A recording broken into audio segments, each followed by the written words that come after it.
നമസ്കാരം.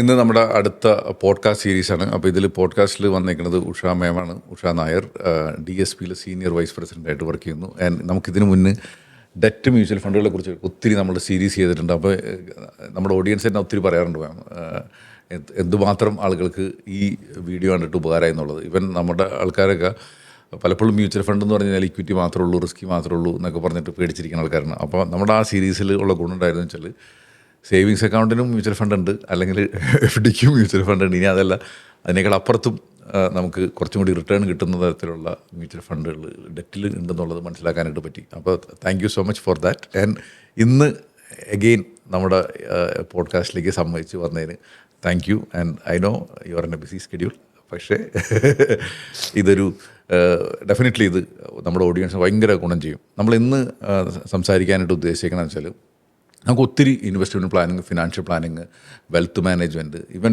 Family office എന്നൊക്കെ പറഞ്ഞിട്ട് ഒത്തിരി കാര്യങ്ങളുണ്ട്. അപ്പോൾ എപ്പോഴും നമ്മൾ ഇൻവെസ്റ്റ് ചെയ്യണേക്കാളും മുന്നേ ഏത് പ്രൊഡക്റ്റിൽ ഇൻവെസ്റ്റ് ചെയ്യുക എന്നതിനേക്കാൾ ഉപരി ഒന്ന് അവനവനെ നോക്കി ഒരു പ്ലാനിങ് എടുത്ത് എന്നിട്ട് ഇൻവെസ്റ്റ് ചെയ്യാനാണ് എപ്പോഴും നല്ലത്. അപ്പോൾ എപ്പോഴും നമ്മൾ നമ്മുടെ വീഡിയോ കൂടെ ഒത്തിരി പറയാറുണ്ട് ഫിനാൻഷ്യൽ പ്ലാനിങ് ഇമ്പോർട്ടൻ്റ് ആണ്, ഇൻവെസ്റ്റ്മെൻറ്റ് പ്ലാനിങ് ഇമ്പോർട്ടൻ്റ് ആണെന്നൊക്കെ പറഞ്ഞിട്ട്. അപ്പോൾ ഇന്ന് നമ്മൾ ഈ സീരീസ് ഓഫ് ഇൻ്റർവ്യൂവിൽ അല്ലെങ്കിൽ പോഡ്കാസ്റ്റിൽ ഉദ്ദേശിക്കുന്നത് എങ്ങനെ ഒരു ഫിനാൻഷ്യൽ പ്ലാനിങ് ചെയ്യാം, വെൽത്ത് മാനേജ്മെൻറ്റിൽ എന്താണ് കാര്യങ്ങൾ, അല്ലെങ്കിൽ ഓഫീസ് ഫാമിലി ഓഫീസിൽ എങ്ങനെ ചെയ്യും, അത് കഴിഞ്ഞിട്ട് അടുത്ത ഓരോരോ കാര്യങ്ങൾ, ബഡ്ജറ്റിങ് എങ്ങനെ, അതെല്ലാവരും അടുത്തടുത്ത സീരീസിൽ നമുക്ക് സംസാരിക്കാം. ഇതാണെന്ന് പ്ലാൻ ചെയ്തിരിക്കുന്നത്. അപ്പോൾ ഉഷാ മാമിനെ കുറിച്ചിട്ട് ഞാൻ ഓൾറെഡി പറഞ്ഞു.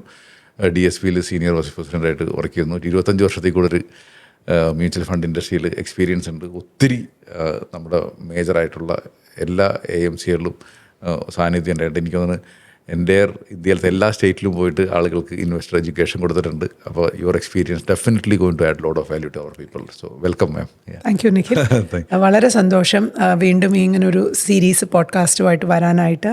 പ്രത്യേകിച്ചും നമ്മുടെ നേറ്റീവ് ലാംഗ്വേജിൽ, നമ്മുടെ ഭാഷയിൽ, മാതൃഭാഷയിൽ സംസാരിക്കാൻ പറ്റുന്നതും വളരെ സന്തോഷം. And if that is helping ഒരുപാട് ഇൻവെസ്റ്റേഴ്സിനെ, നിഖിൽ പറഞ്ഞ പോലെ ഒരു ബാങ്ക് FDയിൽ നിന്നും വ്യത്യസ്തമായിട്ട് മ്യൂച്വൽ ഫണ്ടിൽ കൂടെ ചെയ്യാം എന്നുള്ളത് നമ്മുടെ സീരീസ് കൊണ്ട് മനസ്സിലായി.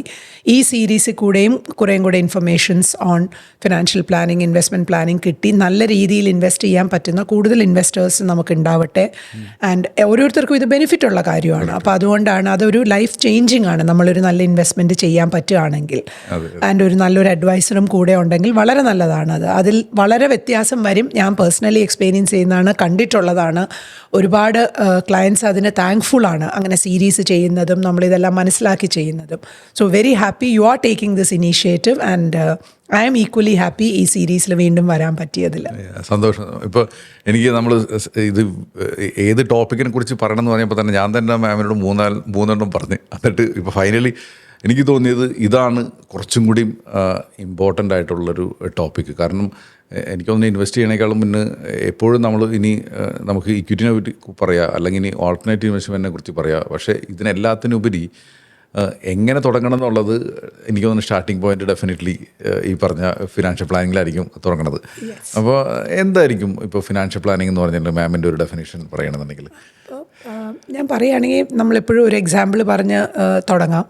സാധാരണ ഇപ്പോൾ നമുക്ക് ഒരു ഇത്തിരി വെയിറ്റ് ലോസ് വേണം, അല്ലെങ്കിൽ എന്തെങ്കിലും അസുഖങ്ങളുണ്ട്, അതായത് നമ്മൾ ലൈഫ് സ്റ്റൈൽ ഡിസീസസ് എന്ന് പറയുമല്ലോ, അല്ലാത്ത അസുഖങ്ങളല്ല ഞാൻ പറയുന്നത്. അപ്പോൾ നമ്മൾ പലപ്പോഴും ഇപ്പോൾ ഒരു ഡയറ്റീഷ്യനെ കാണാൻ പോയി, അല്ലെങ്കിൽ ഒരു ജിമ്മിലോ എവിടെയെങ്കിലും പോയാൽ ചിലർ നമ്മളെ അപ്രോച്ച് ചെയ്യുന്നത് ഇത് എന്താണ് ഈ സംഭവം, അതായത് ഒരു വെയിറ്റ് ലോസിൻ്റെ പ്രിൻസിപ്പിൾസ് എന്താണ്, അല്ലെങ്കിൽ പെട്ടെന്ന് നമുക്കൊരു ഡയറ്റ് പ്ലാൻ എഴുതി തന്നു, നിങ്ങൾ അത് കഴിക്കരുത് ഇത് കഴിക്കരുതെന്ന് പറയുന്നതിലുപരിയായിട്ട് എന്താണ് നമ്മൾ അച്ചീവ് ചെയ്യാൻ ശ്രമിക്കുന്നത്, എന്താണ് നമ്മുടെ ഗോള്, എന്തുകൊണ്ട് നമ്മൾ വെയിറ്റ് ലോസ് നടത്തണം, അല്ലെങ്കിൽ നമുക്ക് ഈ ലൈഫ് സ്റ്റൈൽ ഡിസീസ് വന്നിട്ടുണ്ടെങ്കിൽ അതിൻ്റെ കാരണം എന്താണ്. അപ്പോൾ ഒരു സാധാരണക്കാരന് മനസ്സിലാവുന്ന രീതിയിൽ, അത് ഡയറ്റീഷ്യൻ ആവട്ടെ, ന്യൂട്രീഷനിസ്റ്റ് ആവട്ടെ, അല്ലെങ്കിൽ ഒരു ജിം നടത്തുന്ന ആളാവട്ടെ, ഡോക്ടർ ആവട്ടെ, പലരും നമ്മൾ അപ്രോച്ച് ചെയ്യാം.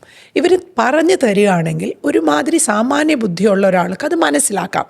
അപ്പോൾ അങ്ങനെ പറഞ്ഞു തന്നിട്ട് അതുകൊണ്ടൊക്കെയാണ് നിങ്ങൾ ഇതൊക്കെ ചെയ്യേണ്ടതെന്ന് പറയുന്നത്, എന്തുകൊണ്ട് ഈ ഫുഡ് കഴിക്കരുതെന്ന് പറയുന്നു, അല്ലെങ്കിൽ എന്തുകൊണ്ട് ഇത്ര ദൂരം നടക്കണം എന്ന് പറയുന്നു.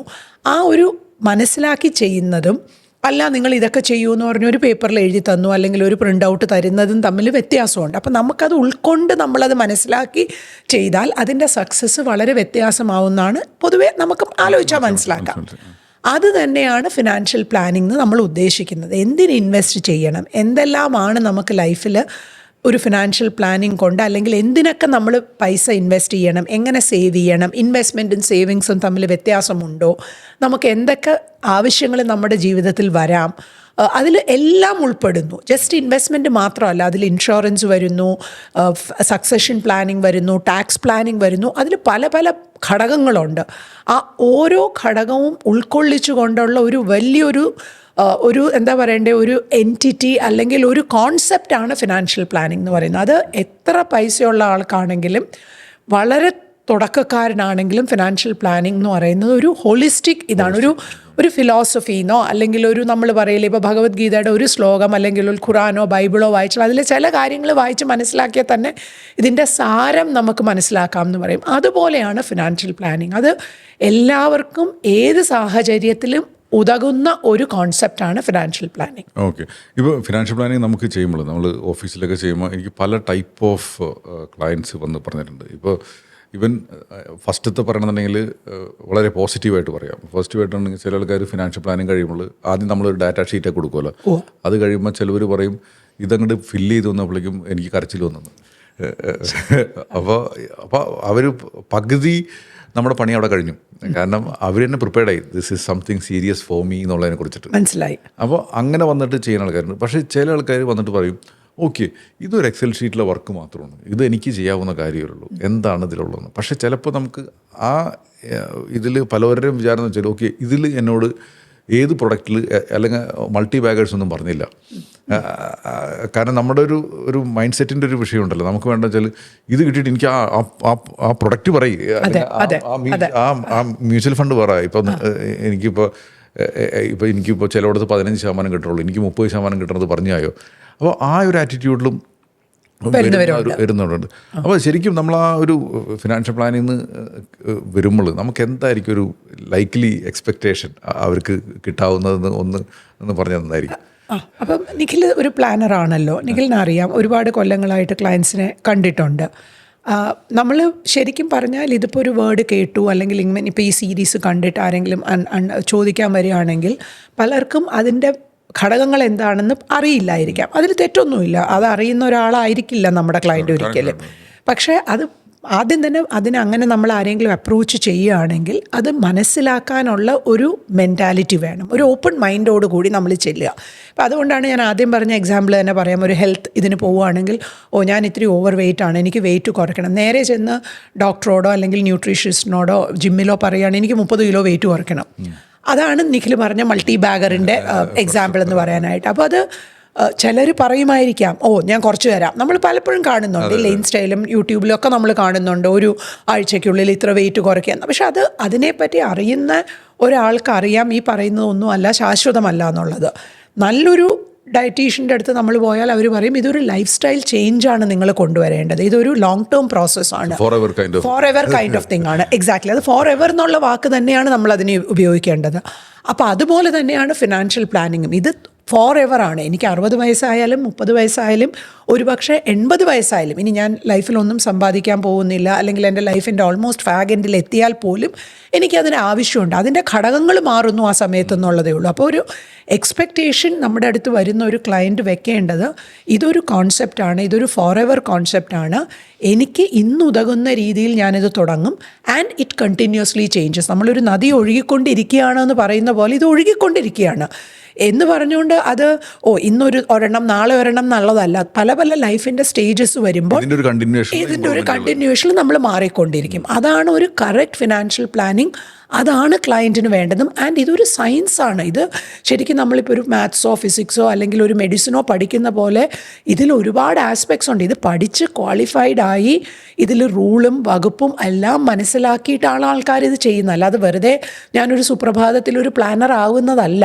ഒരു ആർക്കിടെക്റ്റിനെ പോലെയോ അല്ലെങ്കിൽ ഒരു ലോയറെ പോലെയോ പഠിച്ച് അതിന് ക്രിമിനൽ ലോ എന്ന് പറയുന്നു, കോൺസ്റ്റിറ്റ്യൂഷണൽ ലോ എന്ന് പറയുന്നു, സിവിൽ ലോ എന്ന് പറയുന്ന പോലെ ഇതിന് പല പല ഘടകങ്ങളുണ്ട്. ആ ഘടകങ്ങളെല്ലാം പഠിച്ച് അതിൻ്റെ നട്ടും ബോൾട്ടും മനസ്സിലാക്കിയിട്ടാണ് നമ്മളിത് ചെയ്തു കൊടുക്കുന്നത്. അപ്പോൾ ക്ലയൻറ്റിൻ്റെ എക്സ്പെക്റ്റേഷൻ എന്ന് പറഞ്ഞാൽ ഒരു വീട് പണിയുന്ന പോലെ ഒരു പ്ലാൻ തുടങ്ങി, വരച്ചു, കണ്ടു, നമ്മൾ ഫൗണ്ടേഷൻ കെട്ടി, വാർത്തു, ചുമര് തേച്ചു, അങ്ങനെ ഏത് ലൈഫിൻ്റെ ആസ്പെക്റ്റ് നോക്കിയാലും നമുക്കിതിനോട് എക്സാമ്പിൾസ് പറയാം. ആ പറയുന്നത് പോലെ എന്നിട്ടാണ് ഒരു വീട് ഫൈനലി റെഡി ആവുന്നത്. പിന്നെ നമ്മളവിടെ താമസിക്കുമ്പോഴും നമുക്ക് എന്തെങ്കിലുമൊക്കെ ചേഞ്ചസ് കൊണ്ടുവരേണ്ടി വരും. കുറച്ച് കാലം കഴിയുമ്പോൾ എവിടെയെങ്കിലും ലീക്ക് വന്നു, അല്ലെങ്കിൽ ഒന്ന് പ്ലാസ്റ്ററിങ് ചെയ്യണം, നമ്മൾ ചെയ്യുന്നില്ലേ? ഫിനാൻഷ്യൽ പ്ലാനിങ് അത് തന്നെയാണ്. ആ ഒരു ഫുൾ ലൈഫിൻ്റെ ജേണിയാണ്. നമ്മൾ എന്ന് വരെ ജീവിക്കുന്നു അന്ന് വരെ നമുക്ക് ആ വീട് സൗകര്യമായി ജീവിക്കാൻ എങ്ങനെ വേണമെന്ന് നമ്മൾ അഡ്ജസ്റ്റ് ചെയ്ത് പോകുന്ന പോലെ ഫിനാൻഷ്യൽ പ്ലാനിങ്ങും ചെയ്തുകൊണ്ടിരിക്കും. അപ്പോൾ അതാണ് അതിൻ്റെ അതായിരിക്കണം ക്ലയൻറ്റിൻ്റെ എക്സ്പെക്റ്റേഷൻ. അല്ലാതെ ഇത് റിട്ടേൺ കൂട്ടാനുള്ള ഒരു മാർഗമല്ല, ഇതൊരു ക്യാപ്സ്യൂൾ അല്ല. ഇന്ന് കഴിച്ച് നാളെ റിസൾട്ട് വരുന്നില്ല. Very nicely put. Okay, even ഇതിൽ നമ്മൾക്ക് ചിലപ്പോൾ നമ്മൾ ഫിനാൻഷ്യൽ പ്ലാനൊക്കെ ചെയ്യും, അത് കഴിഞ്ഞിട്ട് നമുക്കൊരു ആക്ഷൻ എടുക്കേണ്ടതായ ഒരു ഇമ്പോർട്ടൻസ് ഉണ്ട്. കാരണം നമ്മൾ പ്ലാനൊക്കെ ആയി, പക്ഷേ എന്ത് ആക്ഷൻ എടുക്കും? അതേപോലെ തന്നെ ഡെഫിനറ്റ്ലി കണ്ടിന്യൂസ് ആയിട്ട് മോണിറ്റർ ചെയ്യേണ്ടതും റിവ്യൂവിൻ്റെയും ഒരു ആവശ്യമുണ്ട്. അപ്പോൾ ആ ഒരു ആംഗിളിൽ ഒന്ന് പറഞ്ഞാൽ നന്നായിരിക്കും. അപ്പം ഞാനതിൽ പറയാൻ വന്നത്, നിഖിൽ, ഇത് ഈ മോണിറ്ററിങ്ങിലേക്കാണ് ആളുകൾ കൂടുതൽ. അപ്പോൾ ആക്ഷൻ, നിഖിൽ ആദ്യത്തെ ചോദിച്ചു ഡേറ്റ ഫില്ല് ചെയ്ത് കഴിയുമ്പോൾ തന്നെ ആൾക്കാർ ചിലർ കരയുന്നത് എന്തുകൊണ്ടാണെന്ന് വെച്ചാൽ നമ്മൾ റിയലൈസ് ചെയ്യുകയാണ് ഈ പലതും നമുക്കില്ല, അല്ലെങ്കിൽ ഇതിനൊന്നും നമ്മൾ ഇമ്പോർട്ടൻസ് കൊടുത്തിട്ടില്ല എന്നുള്ളത്. അത് മനസ്സിലാക്കാത്തതുകൊണ്ടാണ് ഒരു പക്ഷേ ഒരാൾ ഞാനിത് എക്സലിൽ ചെയ്താൽ തീരും എന്ന് പറയുന്നത്. അങ്ങനെയല്ല. അത് നമ്മൾ തന്നെ, ഇപ്പോൾ എന്നോട് തന്നെ എൻ്റെ ഫിനാൻഷ്യൽ പ്ലാനിങ് ചെയ്തിട്ടുണ്ട്. പക്ഷേ ചോദിക്കുകയാണെങ്കിൽ ആ ചെയ്ത സമയത്ത് നമുക്ക് പല കാര്യങ്ങളും നമ്മൾ ആലോചിച്ചിട്ടുണ്ടായിരുന്നില്ല അതിൽ. അത് ആ ചോദിച്ച ആളും പറഞ്ഞതുകൊണ്ടും ആ ക്വസ്റ്റ്യൻസ് ഫില്ല് ചെയ്തതുകൊണ്ടുമാണ് അത് മനസ്സിലായത്. നമുക്ക് ഇത്രയും ഇൻഷുറൻസേ ഉള്ളൂ, അല്ലെങ്കിൽ മെഡിക്കൽ ചെയ്തിട്ടില്ല ശരിക്കും എന്നൊക്കെയുള്ള. അങ്ങനെ നമ്മൾ സീരീസിൽ പറയുമ്പോൾ നമുക്കത് കൂടുതൽ കവർ ചെയ്യാം. റിവ്യൂ മോണിറ്ററിംഗ് എന്ന് പറയുന്നത് നമ്മൾ ഈ പറയുന്ന പോലെ ഒഴുകുന്ന പോലെ, നദി ഒഴുകുന്ന പോലെ, അത് ആ പല സ്ഥലത്ത് ചെല്ലുമ്പോൾ ഒരു തട്ടി നിന്നു, അല്ലെങ്കിൽ ഒരു പാറ വന്നു, അപ്പോൾ നമ്മൾ നദി അത് അങ്ങ് റിവർ മാറ്റിപ്പോയി, അതുപോലെയാണിത്. അപ്പോൾ റിവ്യൂ ചെയ്യേണ്ടത് ഒരു പോർട്ട്ഫോളിയോ ക്രിയേറ്റ് ചെയ്ത് കഴിഞ്ഞാൽ പ്ലാനർ ഒരു ഐഡിയ തന്നാൽ maybe once in a year you can review. ഒരു കൊല്ലത്തിൽ കൂടുതൽ ഫ്രീക്വൻ്റ് ആയിട്ടൊന്നും നമ്മുടെ ലൈഫിൽ ചേഞ്ചസ് വരുന്നില്ല. വളരെ അപൂർവമാണ് വരുന്നത്. വന്നുകൂടാന്ന് പറയാൻ പറ്റില്ല, പക്ഷെ അത് വളരെ റെയറാണ്. ഇപ്പോൾ എന്തെങ്കിലും ഒരു ജോലി പോയി, അല്ലെങ്കിൽ ഒരു പാർട്ട്ണർക്ക് എന്തെങ്കിലും സംഭവിച്ചു, നമ്മൾ വിചാരിക്കാത്ത ഒരു അസുഖം വന്നു, അങ്ങനെയൊക്കെ വരുന്ന സംഭവങ്ങളിലേ അത് വരുള്ളൂ. അല്ലാതെ ഒരു 3/4% ആളുകൾക്കും അത് ലൈഫ് വിൽ ഗോ ഓൺ. നമ്മുടെ കുട്ടി ഇപ്പോൾ ഒരു 5 വയസ്സായ ഒരു കുട്ടി ഉണ്ടെങ്കിൽ പെട്ടെന്ന് ആ കുട്ടി 18 വയസ്സാവുന്നില്ലല്ലോ. നമ്മൾ പ്ലാൻ ഉണ്ടാക്കുമ്പോൾ നമ്മൾ പറയുന്നത് ഈ കുട്ടി കോളേജിൽ വരുമ്പോൾ അത് 10-12 കൊല്ലം കഴിഞ്ഞിട്ടായിരിക്കും വരുന്നത്. അത് ചേഞ്ച് ആവുന്നില്ല. പക്ഷെ പെട്ടെന്ന് ഇപ്പോൾ എൻ്റെ ഒരു ജോലിയിൽ ഒരു ബുദ്ധിമുട്ട് വന്നു, അല്ലെങ്കിൽ ചില കേസിൽ ഒരു ഡെത്ത് വന്നു ഫാമിലിയിൽ, അങ്ങനെയൊക്കെ വരുമ്പോൾ നമ്മൾ ഇമ്മീഡിയറ്റ്ലി ഒന്ന് റിവ്യൂ ചെയ്യണം. അല്ലെങ്കിൽ ഒരു വർഷത്തിൽ ഒരു പ്രാവശ്യം നമ്മുടെ പ്ലാനറുമായിട്ട് ഇരുന്ന് നമ്മൾ ചെയ്തതൊക്കെ ഒന്ന് റിവ്യൂ ചെയ്തു, how close are you to your goals എന്ന് റിവ്യൂ ചെയ്യുന്നതായിരിക്കും ഒരു ഉത്തമമായിട്ടുള്ള ഒരു അപ്രോച്ച് എന്നേ ഞാൻ പറയുള്ളൂ. ഒരു ഗ്യാപ്പ് അനാലിസിസ് ഒക്കെ നടത്തി ഇവൻ ചിലപ്പോൾ സാലറി കൂടിയിട്ടുണ്ടാവും. അതെ, അപ്പോൾ കൂടുതലും ചെയ്യാം, നമുക്ക് ക്ലോസ് ആക്കാൻ പറ്റും നമ്മുടെ ഗോൾ എന്നുള്ളത്. അല്ലെങ്കിൽ വേറെ എന്തെങ്കിലും ഒരു വ്യക്തമായ ഗോളും കൂടെ ആഡ് ചെയ്യാം, എന്തെങ്കിലും അങ്ങനെ ചെയ്യാവുന്നതാണ്. അപ്പോൾ 1 ഇയറിൽ ഒരിക്കൽ എന്നുള്ളതായിരിക്കണം. അല്ലാതെ എവറി വീക്ക് എവറി മന്ത് എന്നൊക്കെ ആൾക്കാർ പറയുമെങ്കിലും it is not worth it. നമ്മുടെ ആബ്സല്യൂട്ട്ലി നമുക്ക് ഏറ്റവും കൂടുതൽ കൂടുതൽ ഇൻപുട്ട് മേക്ക് us കൺഫ്യൂസ്ഡ്. അതെ, കൂടുതൽ ചോയ്സ് വരും. അതിപ്പോൾ നമുക്കറിയാലോ, നമ്മൾ ഇന്ന് എല്ലാവരും ഈ ടൈമിൽ എക്സ്പീരിയൻസ് ചെയ്യുന്നതാണ്. ഇപ്പോൾ നമ്മൾ എന്തെങ്കിലും ഒരു സാധനം മേടിക്കാൻ പോയാൽ 100 ചോയ്സ് ഉണ്ട്. പണ്ട് നമുക്ക് 2 ചോയ്സേ ഉണ്ടായിരുന്നുള്ളൂ. അപ്പോൾ ഇതോ എന്ന് പറയുന്നു. ഇന്ന് അങ്ങനെയല്ല. യോ കൺഫ്യൂസ്ഡ്. ഫോൺ ആയിക്കോട്ടെ, TV ആയിക്കോട്ടെ, എന്ത് മേടിക്കാൻ പോയാലും നമ്മൾ കൺഫ്യൂസ്ഡ് ആണ്. അതെ. ഈവൻ നമ്മളിപ്പോൾ ഫിനാൻഷ്യൽ പ്ലാനിങ് ഒക്കെ ചെയ്ത് നിൽക്കുമ്പോൾ തന്നെ നമുക്ക് ഏറ്റവും കൂടുതൽ വരുന്ന ഒരു കാര്യമാണ് വെൽത്ത് മാനേജ് ചെയ്യാന്നുള്ളത്. അപ്പോൾ ആ കൺസെപ്റ്റിൽ നമുക്ക് നോക്കണമെങ്കിൽ ഏത് ലെവലിലാണ് കൃത്യമായിട്ട് വെൽത്ത് മാനേജ് ചെയ്ത് കൊടുക്കേണ്ടത്, ഏത് ടൈപ്പ് ഓഫ് ആളുകൾ ചെയ്തു കൊടുക്കണം, അതൊന്ന് പറഞ്ഞു. വെൽത്ത് മാനേജ്മെൻറ്റ് എന്ന് പറയുന്നത്, നിഖിൽ, ശരിക്കും പറഞ്ഞാൽ അതൊരു ബിസിനസ് എന്ന് പറയുന്ന ഒരു പ്രോബ്ലി ഒരു കറക്റ്റ് വേർഡല്ല, ഒരു ഡിപ്പാർട്ട്മെൻറ്റാണത്. അതായത് വെൽത്ത് മാനേജ്മെൻറ്റ് എന്നുള്ള വാക്ക് നമ്മൾ കൂടുതലും കേൾക്കുന്നത് ഇപ്പോൾ ഒരു ബാങ്കിൽ ഒരു വെൽത്ത് മാനേജ്മെൻറ്റ് ഡിവിഷനുണ്ട്, അല്ലെങ്കിൽ ഒരു കമ്പനിയിൽ ഇപ്പോൾ ഡിസ്ട്രിബ്യൂഷൻ, നമ്മൾ മ്യൂച്വൽ ഫണ്ടോ അല്ലെങ്കിൽ ഇൻഷുറൻസോ ഒക്കെ എടുക്കുകയാണെങ്കിൽ നിഖിലിനെ പോലെയുള്ളവരും അങ്ങനെ ഒരുപാട് പേര് മ്യൂച്വൽ ഫണ്ടിന് അഡ്വൈസ് ചെയ്യുന്നവരുണ്ട്. അവരവരുടെ ആ പ്രൊഫഷന് കൊടുക്കുന്ന ഒരു പേരാണ് വെൽത്ത് മാനേജ്മെൻറ്റ് എന്നുള്ളത്. ഇപ്പോൾ നമ്മൾ ബാങ്കിൽ ലോൺസ് ഡിപ്പാർട്ട്മെൻ്റ് ഉണ്ട്, ക്രെഡിറ്റ് കാർഡ് ഡിപ്പാർട്ട്മെൻ്റ് ഉണ്ട് എന്ന് പറയുന്ന പോലെ I M A wealth manager. അപ്പോൾ എൻ്റെ പ്രൊഫഷൻ എന്താണെന്ന് ചോദിച്ചാൽ ഞാൻ വെൽത്ത് മാനേജ്മെൻറ്റിൻ്റെ ആളുകളുടെ വെൽത്ത് മാനേജ് ചെയ്യുന്ന ഒരു ഞാനൊരു ലോയറാണ് അല്ലെങ്കിൽ ഡോക്ടറാണെന്ന് പറയുന്ന പോലെയുള്ളൂ. അതിൽ ചെയ്യുന്ന ഒരു മോസ്റ്റ് ഇമ്പോർട്ടൻ്റ് കാര്യമാണ് ഫിനാൻഷ്യൽ പ്ലാനിങ്. അപ്പോൾ വെൽത്ത് മാനേജ്മെൻറ്റ് എൻ്റെ ജോബിൻ്റെയോ അല്ലെങ്കിൽ ഞാൻ ചെയ്യുന്ന ആ ഒരു അഡ്വൈസറിയുടെ ഒരു പ്രൊഫഷണൽ പേരാണത് വെൽത്ത് മാനേജ്മെൻറ്റ് എന്നല്ലാതെ അതിപ്പോൾ എനിക്ക് 5 ലക്ഷം രൂപയുണ്ടെങ്കിൽ എനിക്ക് വെൽത്ത് മാനേജ് ചെയ്യാൻ പറ്റൂല, എനിക്ക് 5 കോടി ഉണ്ടെങ്കിലേ ഞാൻ വെൽത്ത് മാനേജ്മെൻറ്റ് അങ്ങനെയില്ല. എൻ്റെ 5 ലക്ഷം എനിക്ക് വളരെ ഇമ്പോർട്ടൻ്റ് ആണ്, അതാണ് എൻ്റെ വെൽത്ത്. അപ്പോൾ എന്തുകൊണ്ട് അത് മാനേജ് ചെയ്യുന്നില്ല? 50 കോടിയുള്ളവൻ പറയും അതാണ് എൻ്റെ വെൽത്ത്. അപ്പോൾ അത് നമ്മളൊരു വലിയൊരു വളരെയധികം പ്രസിദ്ധനായി ഒരുപാട് പൈസയുള്ള ഒരു കോടികളുള്ള ഒരാളെ കമ്പയർ ചെയ്യുമ്പോൾ അയാൾക്ക് 50 കോടി ഒന്നുമല്ല. ഇപ്പോൾ ഒരു ഇൻഡസ്ട്രിയലിസ്റ്റാണ്, നമ്മൾ പലരുടെയും പേര് നമുക്കറിയാം, അവരുടെ മുന്നിൽ അതൊരു വെൽത്തല്ല. പക്ഷെ അത് എന്നെ സംബന്ധിച്ചിടത്തോളം എനിക്ക് 10 കോടിയോ 50 കോടിയോ ഉണ്ടെങ്കിൽ അത് വെൽത്തല്ലേ? വെൽത്താണ്. അപ്പോൾ വെൽത്ത് മാനേജ്മെൻറ്റ് എന്ന് ഞാൻ പറയുന്നത് ഒരു പ്രൊഫഷന് നമ്മൾ കൊടുക്കുന്ന who are you? I M A wealth manager. Which department are you dealing with എന്ന് ചോദിച്ചാൽ ഞാൻ വെൽത്ത് മാനേജ്മെൻറ്റിൻ്റെ ക്ലയൻറ്റാണ് എന്ന് പറയുന്നത്. നിഖിലും ചെയ്യുന്നുണ്ട്, അതുപോലെയുള്ള പ്ലാനേഴ്സ് ചെയ്യുന്നുണ്ട്, അഡ്വൈസേഴ്സ് ചെയ്യുന്നുണ്ട്, ബാങ്കുകൾ ചെയ്യുന്നുണ്ട്, ഒരുപാട് പേരത് ചെയ്യുന്നു. അതാണ് വെൽത്ത് മാനേജ്മെൻറ്റ്. അപ്പോൾ അതിൻ്റെ ഒരു ഭാഗമാണ്, അല്ലെങ്കിൽ ഒരു തുടക്കമാണ് ഫിനാൻഷ്യൽ പ്ലാനിംഗ് എന്ന് പറയുന്നത് എന്നേ ഞാൻ പറയുള്ളൂ. അപ്പോൾ നമ്മൾ ഈവൻ നമുക്കിപ്പോൾ വേറൊരു കൺസെപ്റ്റ് ഇപ്പോൾ വന്നുകൊണ്ടിരിക്കുന്നത് ഫാമിലി ഓഫീസസ് വന്നുകൊണ്ടിരിക്കുന്നത്. കാരണം വെച്ചാൽ പലപ്പോഴും നമുക്കൊരു കൺഫ്യൂഷനാണ്, ആരാണ് ഫിനാൻഷ്യൽ പ്ലാൻ ചെയ്യണത്, ആരാണ് വെൽത്ത് മാനേജ് ചെയ്യണത്, ആരാണ്. ഇപ്പോൾ ഇൻഡസ്ട്രിയൽ പ്രാക്ടീസിൽ പറയണമെന്നുണ്ടെങ്കിൽ ഒരു ഫാമിലി ഓഫീസസൊക്കെ എങ്ങനെയാണ് വർക്ക് ചെയ്യണത്? ഫാമിലി ഓഫീസ് കുറച്ചൊരു വ്യത്യാസമുണ്ട്.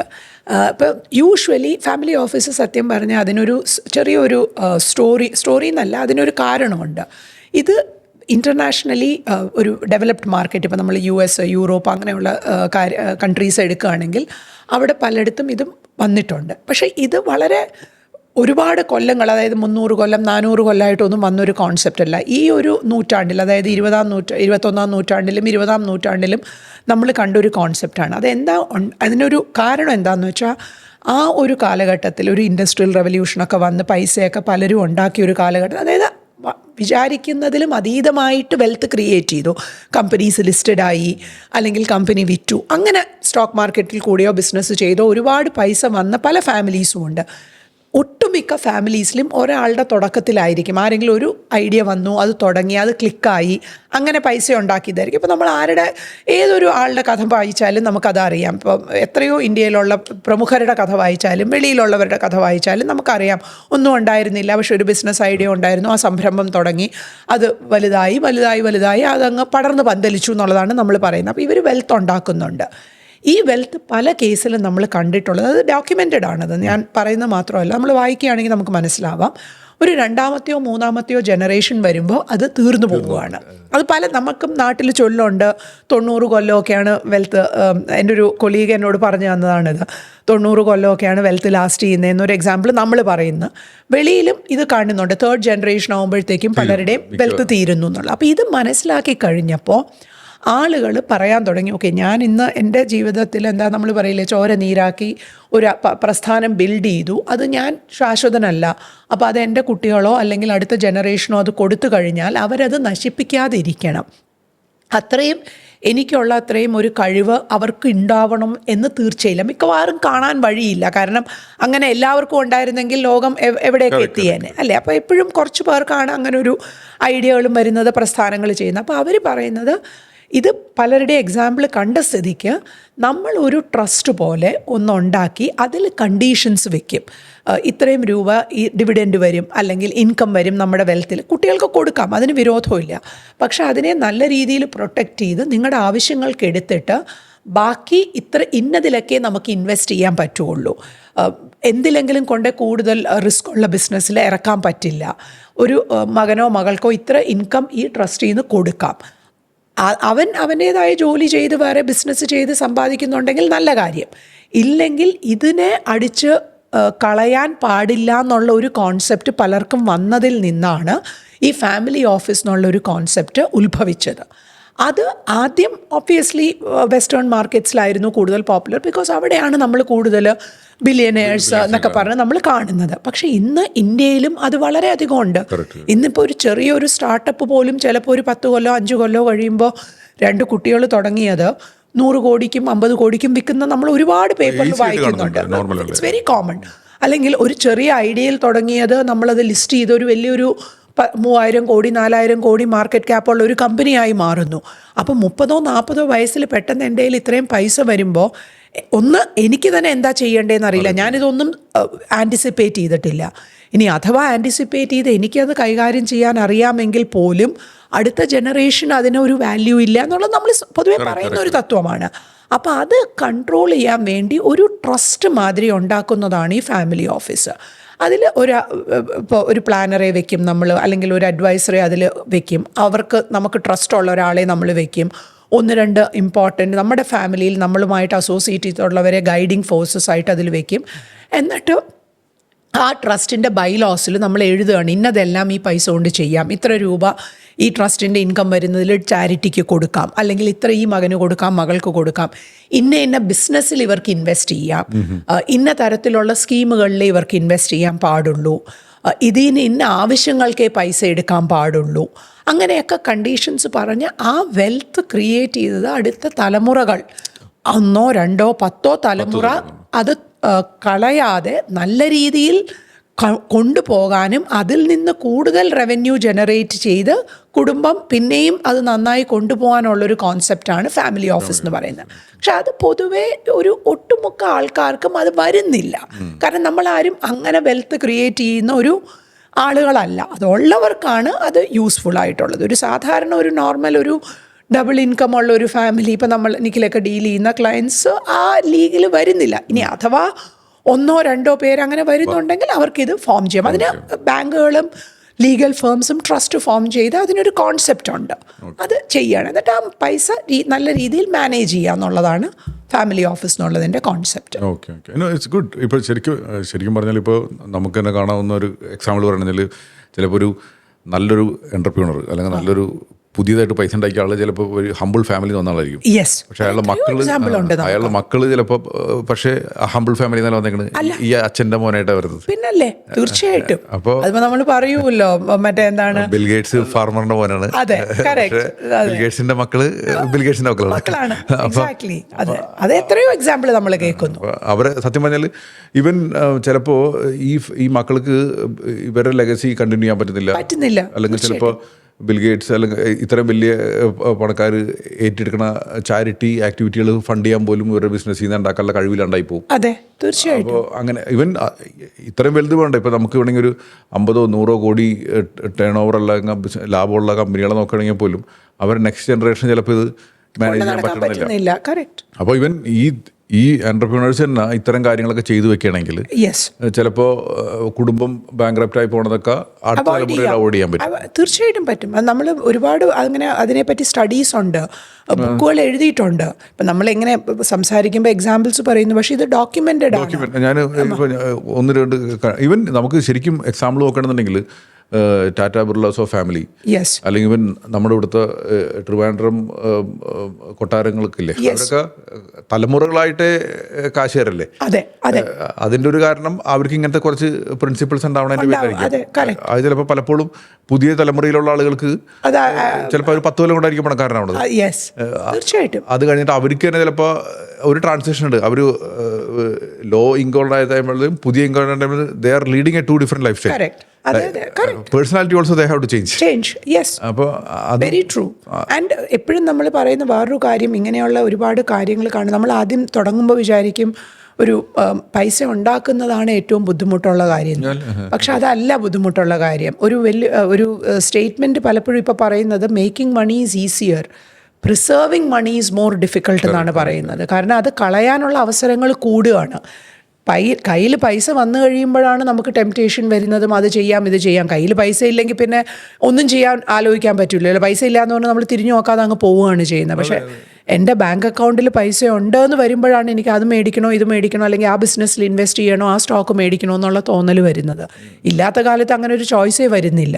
അപ്പോൾ അതുകൊണ്ടാണ് പറയുന്നത് മെയിൻറ്റെയിൻ ചെയ്യാൻ, ആ പൈസ ഉണ്ടാക്കി കഴിഞ്ഞാൽ അത് മെയിൻറ്റെയിൻ ചെയ്യാൻ വളരെ ബുദ്ധിമുട്ടാണ്. ഈവൻ ഞാൻ ഒരു ഇപ്പോൾ നമുക്ക് ടാറ്റാ ബിർലാസിൻ്റെയൊക്കെ എക്സാമ്പിളിനേക്കാൾ ഉപരി ഒരു നമ്മുടെ ഇവിടെയൊക്കെ നാട്ടിൽ കാണുന്ന ഒരു എൻ്റർപ്രീനറോട് സംസാരിക്കുന്നത്. അപ്പോൾ ആൾക്ക് ശരിക്കും പറഞ്ഞാൽ മാസത്തിൽ ആളുടെ ചാരിറ്റി കമ്മിറ്റ്മെൻറ്റുകളൊക്കെ ഉണ്ടല്ലോ, അത് തന്നെ സർട്ടൻ ക്രോഡ്സ് ഉണ്ട്. അപ്പോൾ ശരിക്കും അടുത്ത തലമുറ വരുമ്പോൾ ആ കമ്മിറ്റ്മെൻറ്റ് ഫുൾഫിൽ ചെയ്യണമെങ്കിൽ തന്നെ company has to make certain level of profits. അപ്പോൾ ഇനി അതല്ലെങ്കിൽ അവരുടെ മറ്റുള്ള ഇൻവെസ്റ്റ്മെൻറ്റുകളിൽ നിന്ന് ഇത്തരം ചെയ്യാനായിട്ട് പറ്റണം. ഇത് പറ്റാണ്ടായി കഴിഞ്ഞാൽ ചിലപ്പോൾ ആ തലമുറ ചിലപ്പോൾ ഈഗോയുടെ പേരിൽ ചിലപ്പോൾ പിന്നെയും നഷ്ടങ്ങൾ ഉണ്ടാക്കിയിട്ട് ആ കമ്മിറ്റ്മെൻറ്റ് ഫുൾഫിൽ ചെയ്യേണ്ടി വരും. അതിൻ്റെ പേരിൽ ചിലപ്പോൾ ഇവർ ചെന്ന് പെട്ടുപോകാനായിട്ട് പറ്റും. തീർച്ചയായിട്ടും. അപ്പോൾ ഇതൊക്കെ ശരിക്കും വളരെ നന്നായിട്ട് മാനേജ് ചെയ്യണമെങ്കിൽ ഇവൻ കുട്ടികളുടെ കേസാണ് ചിലപ്പോൾ എല്ലാ പിള്ളേർക്കും ചിലപ്പോൾ പുറത്തൊക്കെ പോയിട്ട് എഡ്യൂക്കേഷൻ നടത്തണമെന്നായിരിക്കും. അപ്പോഴായിരിക്കും ബിസിനസ് ഒന്ന് തള്ളാവുന്നത്. ആ ടൈമിൽ they may not able to fulfil that. And ഈ കുട്ടികൾക്ക് ചെറിയ ടൈപ്പിലോ വിദ്യാഭ്യാസം പറ്റാനും, കാരണം അവർ they are not seen that kind of life.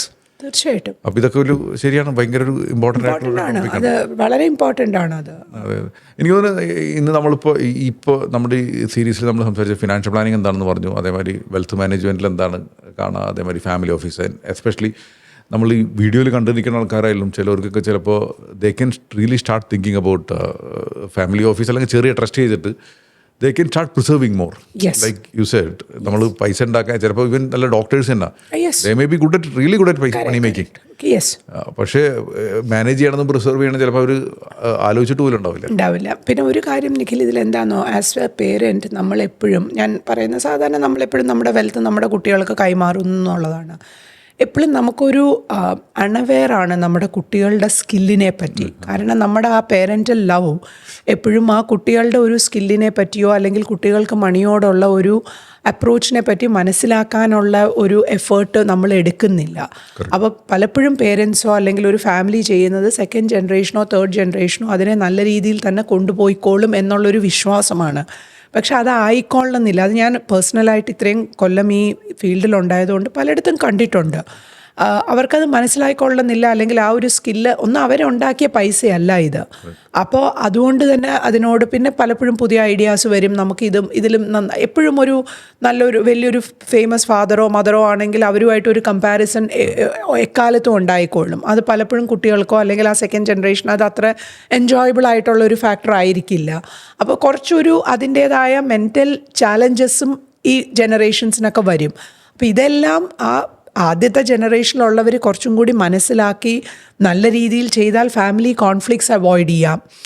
ഒരുപാട് നമ്മൾ കാണുന്നതല്ലേ, ആ കോൺഫ്ലിക്ട്സ് നമുക്ക് അവോയ്ഡ് ചെയ്യാം, വെൽത്ത് പ്രിസർവ് ചെയ്യാം, ആൻഡ് പിന്നത്തെ തലമുറകൾക്ക് അത് ഉപകാരമേ ചെയ്യുള്ളൂ. പക്ഷെ പലപ്പോഴും ഞാൻ കണ്ടിട്ടുള്ളത് ദേ വിൽ ഡൂ ഇറ്റ് എന്നുള്ളൊരു വിശ്വാസത്തിൽ നമ്മൾ അതിനൊരു ഇമ്പോർട്ടൻസ് കൊടുക്കൂല. പിന്നെ വേറൊരു വിചാരം, ഈ ഫാമിലി ഓഫീസ് ഉണ്ടാക്കി വില്ല് എഴുതി നമ്മളിതിനെക്കുറിച്ചൊക്കെ സംസാരിച്ചാലോ നമ്മുടെ കാലം കഴിയുമാണോ? അങ്ങനെയല്ല. അതൊക്കെ കുറച്ചും കൂടിയൊക്കെ പ്രോഗ്രസീവായിട്ട് ചിന്തിക്കണം. അല്ലാതെ എന്നായാലും നമ്മൾ ഒരു ദിവസം മരിക്കും, അതല്ല ഇവിടെ പറയുന്നത്. ഇപ്പോൾ 40 വയസ്സായാലും 50 വയസ്സായാലും നമുക്കത് ഉണ്ടാക്കി വെച്ചു, അല്ലെങ്കിൽ അതിനൊരു ഗൈഡിങ് പ്രിൻസിപ്പിൾസ് കൊടുത്തു കഴിഞ്ഞു എന്ന് വെച്ചുകൊണ്ട് നമ്മൾ നാളെ ഇല്ലാതാവുന്നില്ല. അപ്പം അങ്ങനത്തെയൊക്കെ ചില കോൺസെപ്റ്റ്സ് ഉള്ളതാണ് ഇതിനെയൊക്കെ നമ്മളെ റിസ്ട്രെയിൻ ചെയ്യുന്നത്. തിങ്ക് ചെയ്യാൻ പോലും നമുക്ക് ആ ഒരു ഓപ്പൺ മൈൻഡഡ്നെസ് വരാത്തതെന്നാണ് ഞാൻ കണ്ടിട്ടുള്ളത് പലപ്പോഴും. എനിക്ക് ശരിക്കും പറഞ്ഞാൽ ആ പ്രെഡിക്റ്റബിലിറ്റി നഷ്ടപ്പെടും നമുക്ക്. ഈവൻ വേറൊരു കാര്യം വെച്ചാൽ നമ്മുടെ എസ്പെഷ്യലി കേരള കമ്മ്യൂണിറ്റിയിൽ പലപ്പോഴും നടക്കുന്ന കാര്യം വെച്ചാൽ, ഒരു അത്യാവശ്യം നല്ലൊരു വെൽ ഓഫ് ആയിട്ടുള്ള റിച്ച് മാൻ ചിലപ്പോൾ നല്ല കമ്പനിയിൽ വർക്ക് ചെയ്ത ആളായിരിക്കും, പക്ഷേ ഹി മെയ്ഡ് റിയലി ഗുഡ് മണി. നമുക്ക് NRIs ഒക്കെ നമുക്ക് കാണാൻ പറ്റും. ഈവൻ അല്ലാന്നുണ്ടെങ്കിൽ ഏതെങ്കിലും ഡോക്ടേഴ്സൊക്കെ ആയിരിക്കും, അവരൊക്കെ ആക്ച്വലി സ്പീക്കിംഗ് ഇൻഡിവിജ്വൽ കോൺട്രിബ്യൂട്ടേഴ്സാണ്, അവരൊന്നും ഇൻസ്റ്റിറ്റ്യൂഷനല്ല. അപ്പോൾ അവരുടെ മക്കൾ ചിലപ്പോൾ ജോലിക്ക് കയറുന്നത്, ചിലപ്പോൾ ഇനീഷ്യൽ ടൈമിൽ ചിലപ്പോൾ ജോലിക്ക് കയറുന്നത് ഒരു കൊല്ലത്തിൽ 6 ലക്ഷം അല്ലെങ്കിൽ 12 ലക്ഷം സാലറിയിലായിരിക്കും. അപ്പോൾ പെട്ടെന്ന് അച്ഛൻ്റെ നിന്ന് കിട്ടുന്നത് ചിലപ്പോൾ ഒരു 30 കോടി 40 കോടിയൊക്കെ ആയിരിക്കും. അപ്പോൾ ഒരു 12 ലക്ഷം കിട്ടുന്ന ആൾക്ക് എങ്ങനെ 40 കോടിയിൽ തിങ്ക് ചെയ്യാൻ പറ്റും? അപ്പോൾ it's more like A lottery. അപ്പോൾ നമ്മൾ ഈ ലോട്ടറി അടിക്കുമ്പോൾ 3 കൊല്ലത്തിൽ പാപ്പരാവെന്ന് പറയുന്ന അവസ്ഥ ചിലപ്പോൾ ഇവർ കൃത്യമായിട്ട് പറഞ്ഞ് പഠിപ്പിച്ചിട്ടില്ലെങ്കിൽ. അതുകൊണ്ടാണ് അതൊരു ട്രസ്റ്റ് ആണെങ്കിൽ അത് ചെയ്യില്ല. റൂൾസ് ഒക്കെ പറഞ്ഞനുസരിച്ച് നമ്മൾ ഫോളോ ചെയ്താൽ മതിയല്ലോ. അപ്പോൾ ഇത് ആലോചിക്കേണ്ടത് ആ ഫാദറാണ്. കാരണം എൻ്റെ മകൻ ഇതാണ് ഏൺ ചെയ്യുന്നത്, അപ്പോൾ ഇങ്ങനെ എന്തെങ്കിലും സംഭവിച്ചാൽ ഇതായിരിക്കും അവന് പോകാൻ പോകുന്ന വെൽത്ത്. അപ്പോൾ പക്ഷേ ആ ഒരു സിറ്റുവേഷനിൽ ഈ കുട്ടി ഇത് നല്ല രീതിയിൽ കൈകാര്യം ചെയ്യാനുള്ള സാധ്യതയുണ്ടോ ഇല്ലയോ എന്നുള്ളത് ആസ് എ പേരൻറ്റ് ചിന്തിക്കണം. എന്നിട്ട് അത് പറഞ്ഞ് മകനെ ബോധ്യപ്പെടുത്തണം, ഞാൻ ചെയ്തിട്ടുണ്ട് പക്ഷെ ഇങ്ങനെയൊക്കെയാണ് ഇതിൻ്റെ കണ്ടീഷൻസ്. ഒരു കോമൺ കോൺവെർസേഷൻ ചെയ്യുന്നതാണ് എപ്പോഴും ഉചിതം. Correct I think it's A very valid points നമ്മൾ ഇപ്പോൾ ഡിസ്കസ് ചെയ്ത. നമ്മൾ കാണുന്നതുകൊണ്ട് പറയുന്നതാണ്, അല്ലാതെ എന്നും സംഭവിക്കാലോ, എന്നും സംഭവിക്കാം. എന്തെങ്കിലും ഹെൽത്ത് റീസൺസോ വേറെ എന്തെങ്കിലുമൊക്കെ ആയിട്ടോ പലതും വരാം.